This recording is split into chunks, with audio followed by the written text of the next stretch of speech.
In today's video, I'm going to teach you how to add a countdown timer on Shopify. Countdown timers are a great way to create urgency, highlight limited time offers, and nudge shoppers to complete their purchase.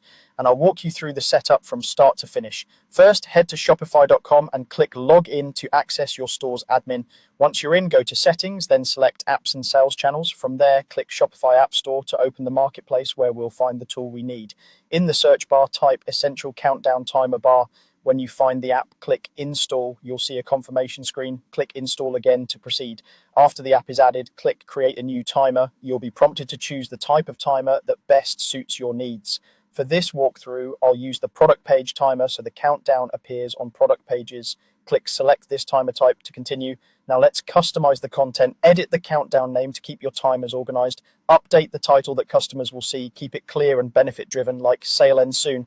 Add a subheading if you want extra context, such as shipping deadlines or discount details. Set the timer labels for days, hours, minutes, and seconds, and make sure they're easy to understand for your audience.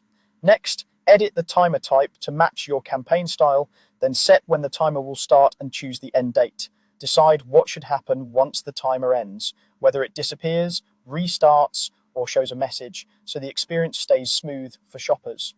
Click Continue to Design to style the timer. Choose a template you like, then edit the card settings such as the background to align with your brand.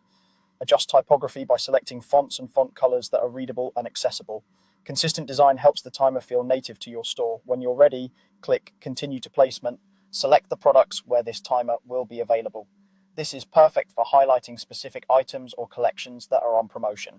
You can also edit the countries where the timer will appear, which is helpful if your offer is region-specific or tied to certain shipping windows. Once everything looks good, click Publish. Your countdown timer is now live and ready to drive urgency on your store. If you ever run a new campaign, you can duplicate these settings and just update the dates and messaging. Thanks for watching. Don't forget to like and subscribe.